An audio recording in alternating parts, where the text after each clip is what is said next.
This is Daily Blast Live. We're talking about what you're talking about. You all ready for this? This is a sham. No. Y'all, Just stop. get real. Welcome to DBL. What day is it? Wait, what day is it? It's not Friday. It's still Thursday. You can't get hyped for Thursday if you didn't know what day it was until You now. thought it was Friday. I did. But still, Thursday is good enough, as I tell myself in the mirror every day. All right. As I'm sure many of you saw, President Biden address the nation last night about his decision to end his re-election campaign. If you did not, take a look. So I've decided the best way forward is to pass the torch to a new generation. That's the best way to unite our nation. You know, there is a time and a place for long years of experience in public life. But there's also a time and a place for new voices, fresh voices, yes, younger voices. And that time and place is now. The great thing about America is here. Kings and dictators do not rule. The people do. So Biden's family was there. They sat along the wall. He then watched his speech. Afterwards, he hugged his son Hunter as well as his daughter Ashley, while his granddaughter wiped away tears. His staff then all gathered in the Rose Garden for a watch party, and the president came out to thank them. Former President Trump watched the address from his jet, commenting on social media that Biden's speech was, quote, barely understandable and so bad. Okay, a lot of O's. So what do we think of the president's address? Anyone want to start? It was pretty, go ahead, Sam. I'll just start with, watching his granddaughter wipe away tears. I think that just, we're so stuck in our political sides. And at the end of the day, I saw me, watching my grandparents go through a cognitive decline. And I think we just need to remember that on both sides of the aisle, that we're all human. Biden is human. Yeah. And even though I don't agree with a lot of what Biden has done, I'm still going to honor his legacy and I'm going to respect him. And he did say that at the end of the day, the worst case scenario could have been that he really dug his heels in the ground and he would have said, no, I'm going to continue to run. And he did not do that. So when he did say that he chose country over party or himself. Or ambition, right? Yeah, I believe that. Yeah. And I'm going to give him that. I agree with that. Jeff, what do you think? I don't know if he necessarily passed the torch rather than get it ripped away from him. That's a fair point. Yeah, but to Sam's point, it is humanizing. And I said that before he pulled the plug on this whole. That's probably not the best term. Not the right word. That's right. Not the best term. But I'm like, he at the end of the day, he's a human being, and that humanizes him having his family there. I didn't like the Trump comment. You know what I mean? He's already stepping down. You don't need to throw stones, kick a guy when he's down, especially with the decline that we've seen in President Biden. But I was telling Sam during the break. Now everyone has like a little joke, like he's not blinking. What's wrong? He's declined so much. If I've said those comments a month ago on air, I would have got letters written to my boss saying, how dare this ageist guy speak on TV? Now the whole country's saying, it's just weird, the philosophy of our country, like what we're programmed to think and what we're supposed to think, rather than think as individuals and say, I don't think Biden's doing good, and then you get shamed and labeled for that. I don't think that's just weird at all, sadly, Jeff. It's just crazy. You have to wait till the masses do it. But hold on. Crazy. But hold on. Did we not see a dramatic decline from when you were talking about it, from falling down and stuff, to the debate? I think people's eyes were wide open after the debate. I don't think we saw that. No, I think a lot of people like you had blinders on, and they didn't want that to believe that. That's fair. Because that was their best chance to beat Trump. So they put their blinders on, just like horses do when they run a race, and nothing else mattered. This is our guy, and Trump's the bad guy, and this is our guy, and don't say anything about him, because if you do, you're going to lose your job too. I've been called a sheep many times. I don't think I am. I think I saw a decline of a man drastically change, and I think that's when I saw it. But Jeff also has a point. Absolutely. You probably felt gaslit for so long. Yeah. I was speaking of horse racing. That was a good sound. Al, really quick, before you go, I just want to play this sound of what he says he's going to finish in the next 6 months, because there is a sort of lame duck presidency to this here. Let's take a look at what Biden says he's going to finish up. Over the next 6 months, I'll be focused on doing my job as president. That means I'll continue to lower costs for hardworking families, grow our economy. I'll keep defending our personal freedoms and our civil rights, from the right to vote to the right to choose. Okay, how do you think about that? And do you think he can get anything done since he doesn't have the House? No, but he can look good proposing it. I mean, there's no way that it's almost like, Jeff, we see this in sports sometimes when a coach says, I'm going to retire at the end of the year. Well, he's lost a lot of leverage because people know you're not going to be in the building.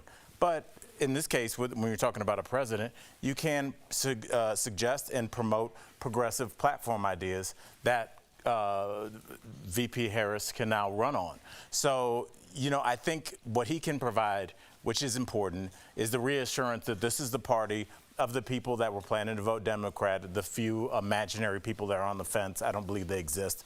But, you know, to be able to look and say, hey, you know, he did suggest lower emissions. He did say he wants the child tax care credit. I believe in that. He's also done more than just words, though, too. He has, he's been very progressive, absolutely. He's been very progressive. He has, you know, he's the very first president to have a gun reform cabinet. Mm-hmm.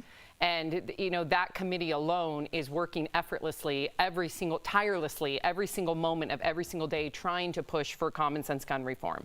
So there are things he can do without the House. Yeah, I agree with you. And look what he's done for student loan forgiveness. Absolutely. So we do need to give respect where respect's given. Again, this is coming from someone that does not agree with every single thing he has done in his presidency. But I will give him credit in many ways. And I think a lot of people think that this is going to be a lame duck the past 6 months. The next 6 months, I disagree. Well, hopefully he can get infrastructure, our bridges need, and that could be a bipartisan issue I hope he can get accomplished. That'll never happen. Well, he did already pass the biggest infrastructure bipartisan bill ever when he was president, so it can't happen. And then second up, I want to say Did it go through? It did go through. It passed. I thought they shut that down. No, the infrastructure bill is one of the only things he campaigns on because it's one of the only things he's gotten through. I do want to say this. George Washington, and I'm not trying to make him seem like George Washington, but he famously had a farewell address. They wanted him to run for a third term. He was the general, he was a winner, and he famously said, I am not king. I must give this up to new voices. I know when my time is ready. And he brought that up in this speech. And I think that it's a beautiful thing that he's passing the torch, or had, as Jeff said accurately, the torch unfortunately taken from him. But he is due his legacy and his dignity, and we give him that. Coming up on DBL, Jennifer Anniston calls out J.D. Vance and his childless cat lady comment, the message she shared about IVF and women who struggle to get pregnant. And we're talking with Yolanda Ross about the Chi and it being renewed for another season.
Welcome back to DBL. Vice presidential hopeful J.D. Vance is under fire. Jennifer Anniston is slamming him for comments he made in a resurfaced video.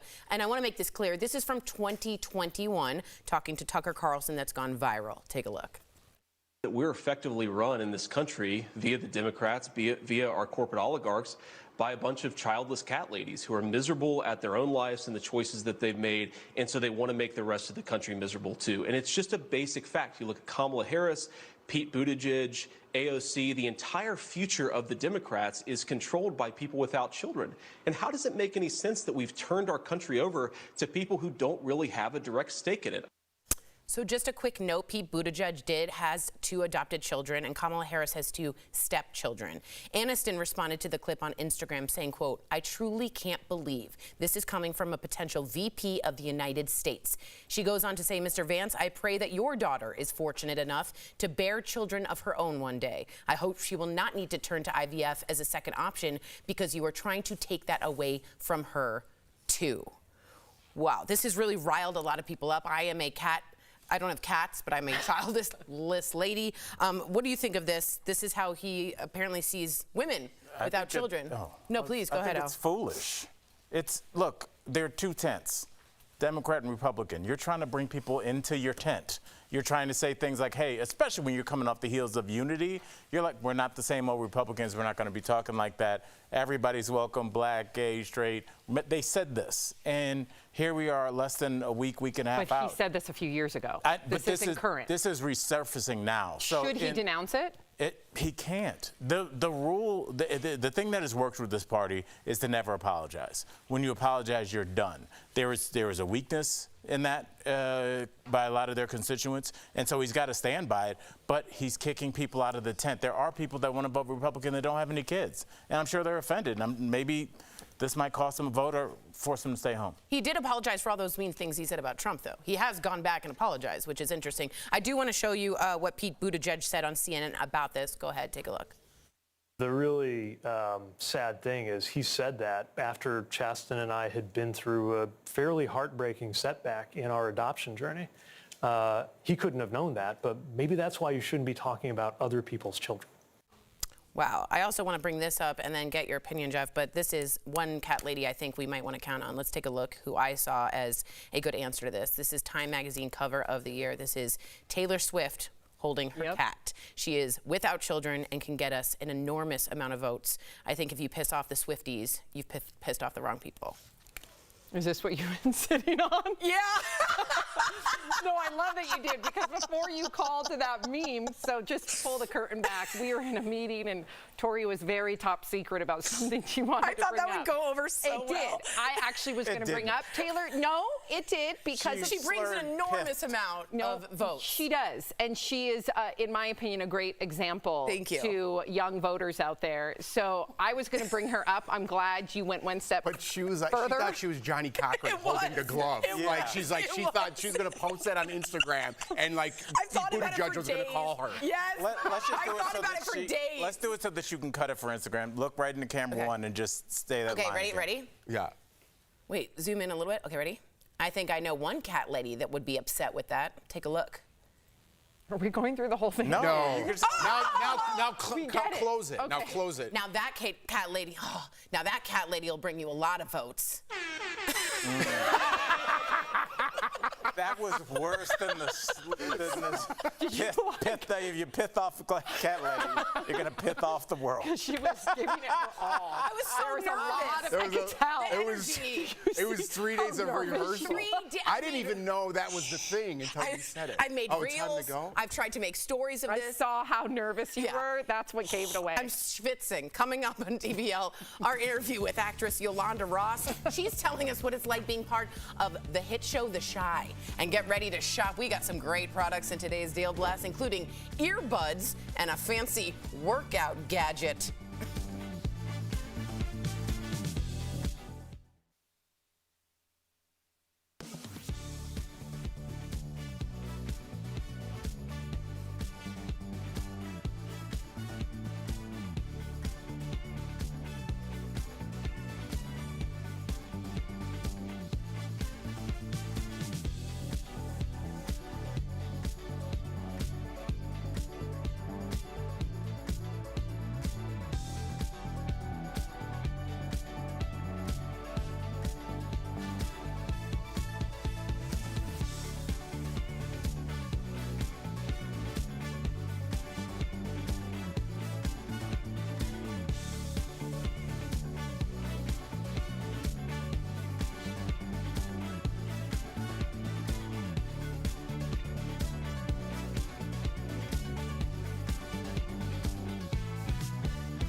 Welcome back. She made a mark as a tough mother in The Chi. Earlier, we caught up with actress Yolanda Ross. Take a look.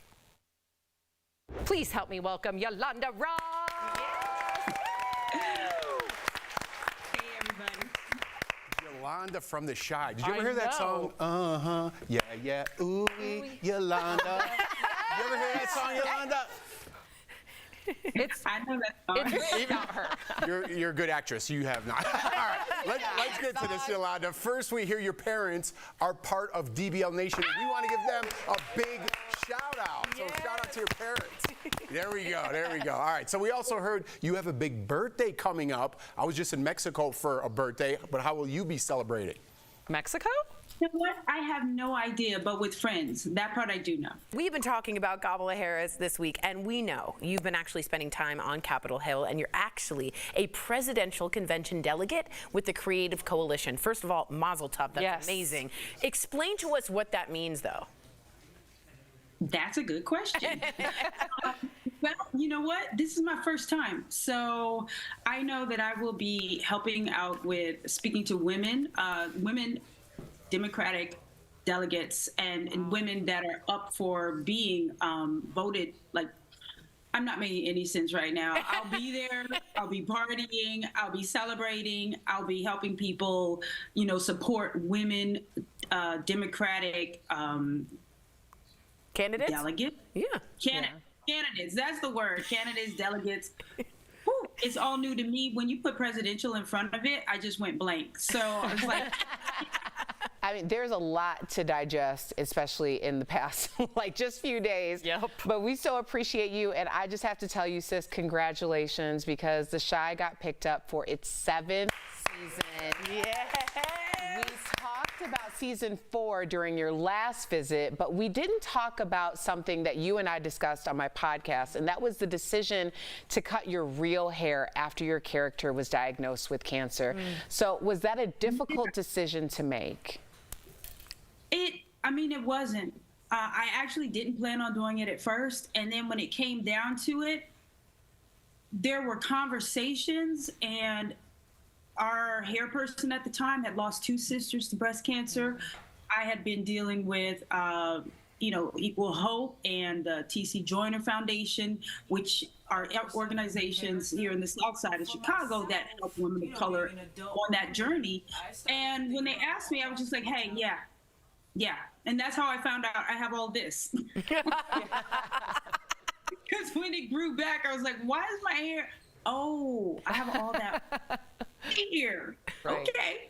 No, Yeah. amazing. I think it was an incredible decision. We got to talk about this. We're in the Lifetime biopic about Whitney Houston, and directed, of course, by Angela Bassett. You played Robin Crawford, Whitney's business partner and alleged lover. Did you have any reservations about playing her, or what motivated you to play her? Well, I mean, motivation, Angela Bassett, Whitney. Being a part of that story, and I've always loved those stories about, those Sunday evening stories about somebody's life. I really like those stories a lot, and I find them to be their own thing, and to be a part of one of them was a huge thing for me. To be a part of Whitney's legacy, because we were the first ones to do, a story on her. And that did mean a lot. And I did know of Robin, being in New York. I knew of her. I didn't know her personally, but it was interesting at that time when we did that, there was very little information about her on the internet, in the world, to find out. You did a fantastic job. Yolanda, congratulations on everything. You got a lot cooking. Yes, you do. DBL Nation, you can stream all of season 6 of The Chi on Paramount Plus with a showtime plan now. And we will be right back. Great to see you. Congratulations. Happy birthday. Happy birthday, yes. Happy birthday.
Welcome back. We've got some great products from our friends at Morning Save. Check them out.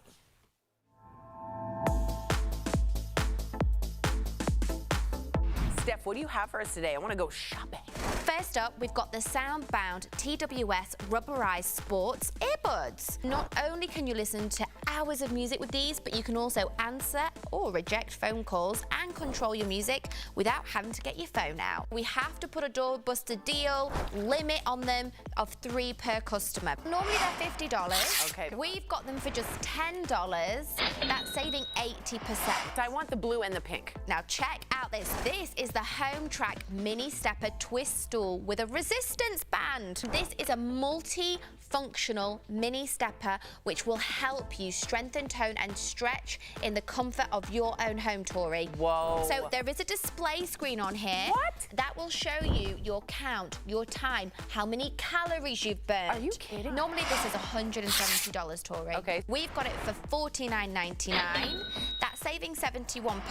That's one of my favorites I've ever seen. Fantastic, Ooh, huh? love. And now check out this. This is amazing too. This is the iHome Play Glow Color Changing Wireless Speaker. Oh, that's cool. It provides more than 24 hours of music with one single charge. Not only is this a speaker, but it also provides a fun light show. Normally this is $60. Oh.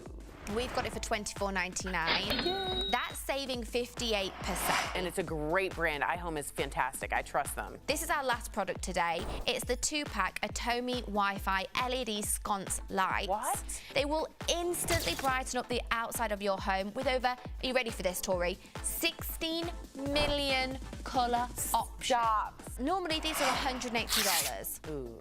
We have got a 2-pack like this for $49.99. It's saving 72%. Head on over, everyone, to morningsave.com to snag these amazing deals at the lowest prices, or just scan that QR code on screen to take you directly to all these products on Morning Save's website. Could not be easier. Thank you so much, Steph.